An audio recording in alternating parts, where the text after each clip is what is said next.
皆さん、こんにちは。ゆりずマインドカフェのゆりです。お元気でしょうか？私は元気です。今日は新しいコーナー、昼のつれづれというコーナーを始めたいと思います。第1回目です。はい。このコーナーは中級から上級の方に向けて、私が台本はゼロでおしゃべりするコーナーです。そして、タメ語にチャレンジしようかなと思っておりますよ。はい。ただ私はめちゃくちゃもうザ関西人だから、たまにほなやろかとか何々やねんけどとか入るかもしれない。そういう関西は抑えようと思ってるんだけど、たまに関西が飛び出てくるかもしれない。みんなそこはちょっと、ご勘弁いただきたいと思うね。頑張って標準語で喋ろうかなと思っております。はい。そうなんだよね。で、そういうコーナーを今日はやりますね。で、今日何を話そうかなと思っていたんだけど、今日はまず私のこのチャンネルのコーナー3つあるんだけど、みんな知ってる？そう、このコーナーについてちょっと紹介をしようかなと思ってますね。あとはね、トピックだけは考えてきたんだけど、ちょっと最近の出来事の話とかもしようかな。はい。そんな感じ。私のチャンネルのコーナー3つあって、1個目は5分ジャパニーズリスニングプラクティスなんだけど、みんなご存知でしょうか？これは5分で、私が本を読んだりして、日本の文化とか価値観とかそういうのをお伝えする、そんなコーナーだね。はい。私がいつもベージュのカーディガンを着てるコーナーが5分リスニングだね。で、2つ目のコーナーがだいたい20分ぐらいのポッドキャストで、いつも赤い服を着てます。赤いあれ何？ポンチョみたいなのを着てるようにしてるんだけど、それね、これは、結構ね、時間を使って作ってるコーナーだね。結構頑張って作ってるかな。あそこで使ってる私の日本語っていうのは、ちょっとね、かしこまってるんだよね。みんなわかるかわかんないけど、日本人が聞いたら結構しっかり喋ってるなって思うかなと思います。私声が高いからあんまり真剣味が出ないかもしんないんだけど、話してる内容は結構真面目な内容が多いかな。そう。で、あれはかなり考えて作ってて、原稿はだいたいどういう順番で喋るかみたいなことはある程度決めて喋ってるんだよね。そう。私さ、今ここにパソコンの画面があって、いつもこっち向いて喋ってるじゃん。これはさ、左側に、デスクトップの左側に、その箇条書きの何をどういう順番で喋るかみたいなのがあって、右側に自分の喋ってる様子を載せてるんだよね。で、これは私が自分の顔を見たいわけじゃなくて、顔を見ながらじゃないと、こっち向くとカメラなんだよね。で、カメラさ、見ながら喋るのさ、結構むずくない？そう。だから私は私の顔を別に見たくないんだけど、ちょっとこう、親近感、自分なりにこう喋りやすくするために、自分の顔を見ながら喋ってるんだよね。そう。カメラ見ながら喋ると、めちゃくちゃ、緊張する。多分慣れてないからだと思うんだけど、なんかね、変な感じがする。いずれ慣れないといけないよね。で、これがカメラなんだよね。そうそう、変な感じがする。何の話してたっけ？そう。で、赤い服を着てるのは、台本も作ってるから、台本っていうか、箇条書きかな？作ってて、あんまり話が今みたいに横にそれないように気をつけてます。一個のトピックについて深掘りするっていうのをかなり意識して作ってるんだけど、この昼のつれづれのコーナーは雑談をしようかなと思っていて、うん。話すトピックは、その赤い服を着てるものよりも軽めになるんだけど、より私が日常で使ってる、何にも考えてない時に喋るような雑談にしようかなと思ってるんだよね。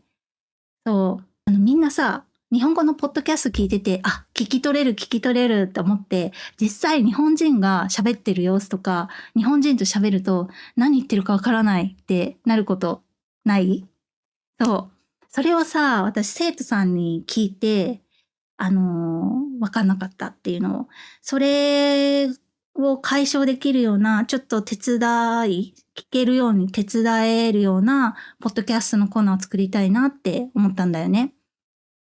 で、私が普段その赤い服着てる時とか、綺麗な割と日本語を使ってるけど、多分ね、日常でみんなが日本人ね。日本人のみんなが使う日本語は主語なかったりとか、簡単に喋ったりとか、簡単っていうのは短く喋ったりとか、これわかるよねっていうので、あえて言わなかったりすることが結構あるんだよね。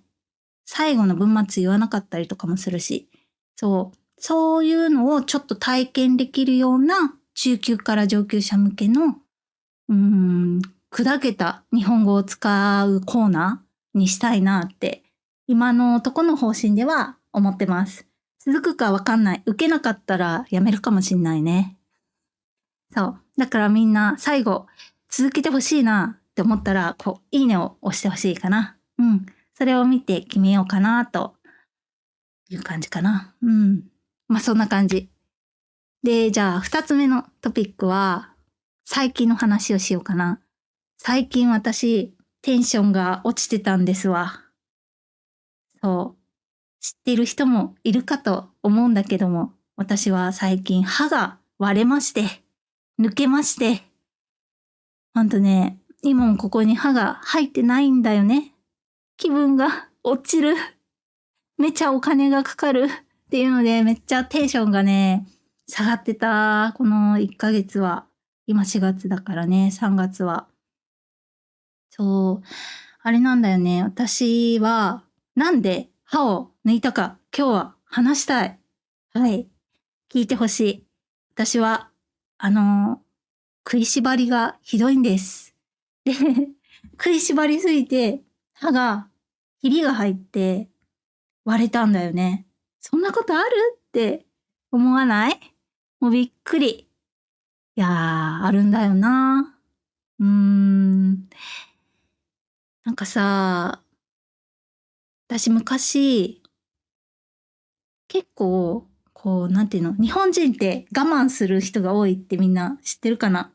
我慢する人が多いよねって言われてる。うん。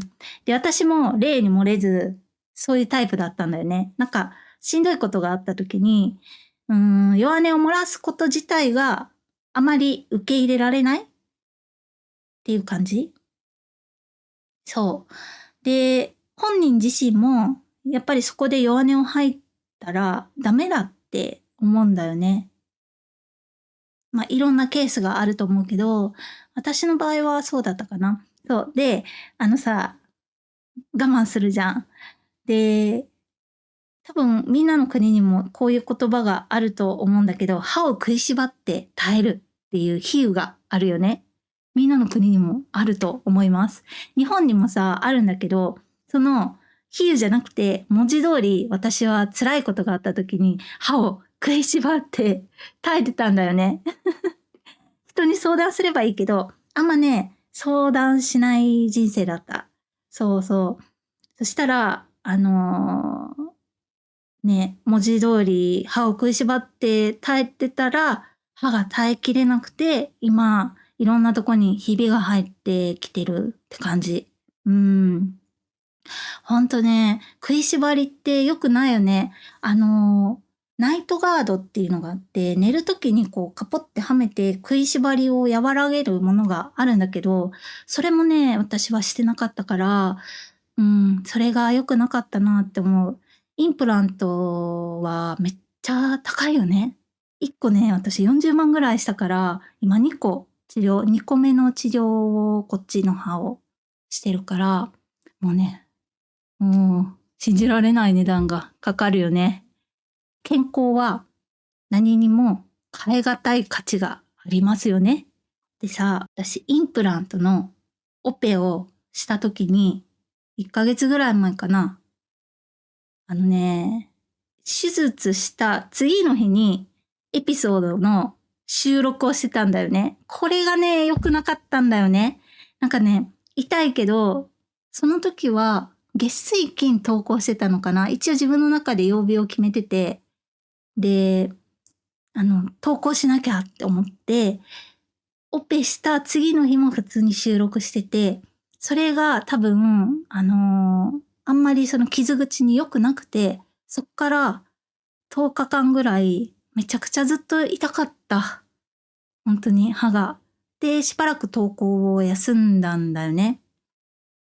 3月の時。うん。あんまり無理しちゃダメだよね、やっぱり。今さ、なんかインプラントの、インプラントの場合は歯を抜いて、私の場合はその中になんか海みたいなのが溜まってたから、ここね、それを全部なんかガリガリしながらこうやって削り取られて、めっちゃガリガリ音がしてた。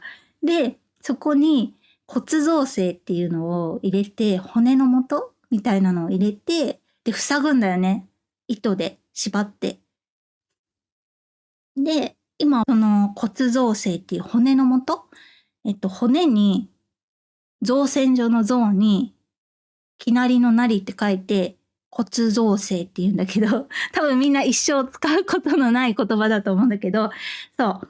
その骨の元をここに入れて、今ね、もうね、6週間経ったから、その、手術の痛みはないかな。まだ噛んだら痛いけどね。そんな状況だったんだよね。いやーもうこの1ヶ月は本当に特に最初オペした10日間はもう床に伏してたし、そっから、そう、なんでこの話をしようかって思ったら、私すごいスランプになっちゃって、なんか多分しんどかったからだと思うんだけど、エピソードのネタがね、全然思い浮かばなくなっちゃったんだよね。これめっちゃなんか怖かった。最近は思いつくようになってきたかな。うん。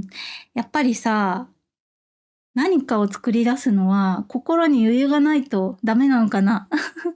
どうなんだろう。この1ヶ月はちょっと私的にはしんどい1ヶ月だったかな。うーん。うん。私今エピソードを考えたりとか、動画編集したりとか、実際アップしたりとか、全部一人でしてるから、なんかね、いっぱいいっぱいになっちゃったね。痛みのせいで何も考えられないし、辛い1ヶ月だった。そう。そんな感じで、今年度、なんか幸先が悪い出だしだったんだけど、ここで3つ目のトピックに入りますけど、4月ですね、皆さん。4月。4月だよ。4月は日本だと新年度なんだよね。みんな新しい年度が始まります。学校だと学年が1年上がって新しいクラスとか新しい授業になる。みんなの国も多分一緒かな。そう。だから新年度はみんな、新しい目標を立てたりすることが多いかなって思うんだよね。新しい何か出来事、新しいことを始めたりとか。うんうんうん。私はこれは結構好きな文化なんだよね。だいたいさ、年末から年始になった時に抱負決めるじゃん。抱負をさ。で、抱負を決めて、だいたい1月、2月、3月ってさ、経つと、意外に結構さ、何もできなくない？何もしてないことってあるよね。私は結構そういうタイプなんだよね。立ててもできてないことも結構ある。で、4月はそれを振り返るいい機会になるから4月が好きってこと。うんうん。そう。みんなはどう？年始に考えた抱負、目標は順調に進んでいますか？私は、ものによってはあんまり進んでないかな。どんな目標を立てたっけ？ちょっと、ビジョンボードを持ってくることにします。ちょっとお待ちください。今ね、ビジョンボードを持ってきたんだけど、そう、私のビジョンボード知ってるかな？これエピソードがあるから、興味のある人は見てほしいんだけど、私の目標、1年間の目標を写真とかイラストで貼って見えるとこに置いとくってやつね。そしたら、普段から意識するから、その目標に向かって動けるってやつがビジョンボードっていうやつなんだけど、結構ね、できてないのもある。でもこれは頑張ってるかな。これ。運動する。最近毎日ちゃんと筋トレはやってる。筋トレはもう、年始になってからちゃんと一応毎日やってるかな。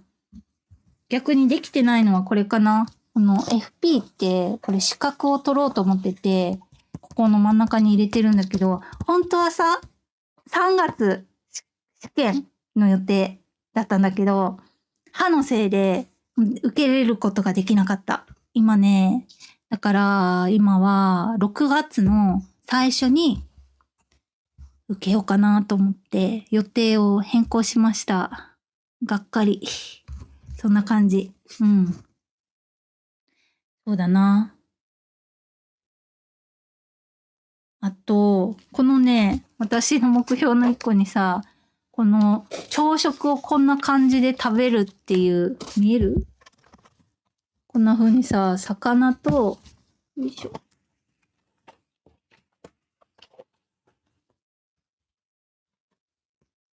こんな感じで、魚とご飯、味噌汁、副菜、漬物。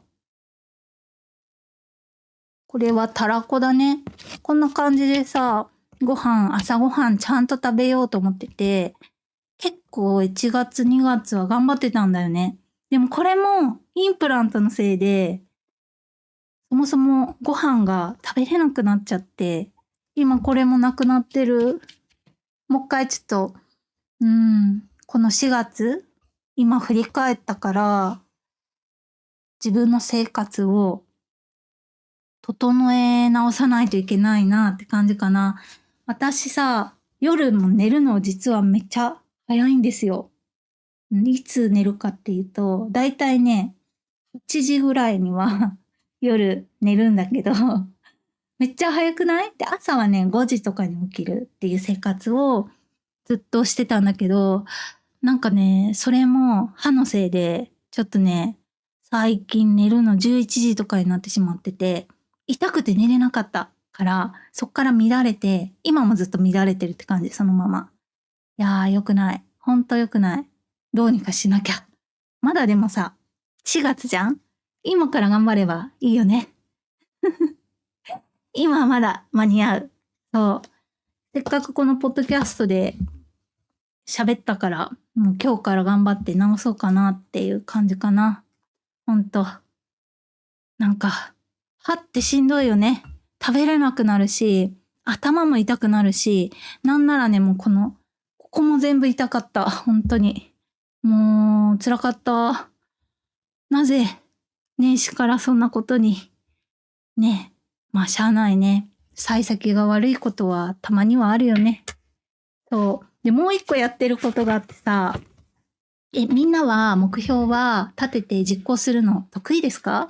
私は苦手なんだけど、これさ、私こんな感じでね、そう、一日にやることをここに書いてさ、できたらこのキラキラのシールを貼るようにしてたんだよね。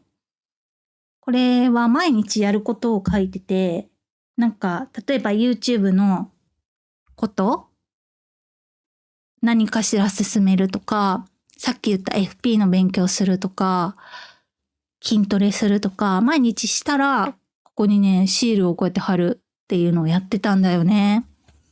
これも、なんかやらんくなった。3月見る？あ、ちょっと待って、3月はやってるな。3月、ちょっとみんなに恥ずかしいけど見せるけど、こんな感じ。最初で終わってるっていう。ここまでで終わってる。これももう一回頑張りたいな。そう。私フリーランスじゃん？だから、なんかその、一日のやることが結構ふわっとしがちなんだよね。だからね、こういうのでちゃんと管理して、何をどこまでやったか、自分でわかるようにしといた方が、モチベーションにつながるなと思って始めたんだけどね、あんまり得意じゃない。そう。でも振り返った時にさ、何をしたか、ふんわりした感じだと、ちょっとね、あんま良くないよね。そう、4月はまだ真っ白ですよ。この後、書こうかな。うん。いやー、こうさ、コツコツ頑張れる人ってすごいよね。私の夫は割とコツコツ頑張るタイプなんですよ。だから、それを見て私もこういうの買ったりして頑張ろうってするんだけど、やっぱり元の性格ができないからめちゃくちゃ挫折するね。うーん。まあでも一回失敗してももう一回やって、ちょっとずつできるようになればいいかなと思って、あれと一緒。逆上がりと一緒かなと思ってね。ちょっとずつできるようになったらいいなって感じ。うん。そう、4月の話はそんな感じかな。うん。あ、最後にさ、私が最近見つけた面白い動画をちょっと紹介してもいいですか？ね、ちょっと今私も出そうかな。あ、多分ね、この辺りに画像が出るかなと思うんだけど、これです。じゃじゃん。みんな、これ、何を混ぜているかわかりますか？ほんとしょうもない動画なんだけどね。可愛いんだけど。うん。これはさ、日本人だったら、この表紙を見ただけで、このおばあちゃんとおじいちゃんが何を混ぜてるかすぐわかるんだよ。みんなわかる？これ URL を貼っとくから、興味のある人はぜひ見てみてください。何を混ぜてるかわかるか、ちょっと、クイズでやってみてね。コメント欄に答えが書いちゃってるから、その動画のコメント欄は見ない方がいいかな。でもめちゃくちゃ癒される可愛い動画ですね。なんか面白いよね、こういうのって。たまに見たらさ、なんかこう、リラックスできる感じかな。うん。じゃあ今日はもう20分ぐらいは喋ったので、この辺りにしようかな。みんな、どうだった？私の喋ってる内容は理解できたかな？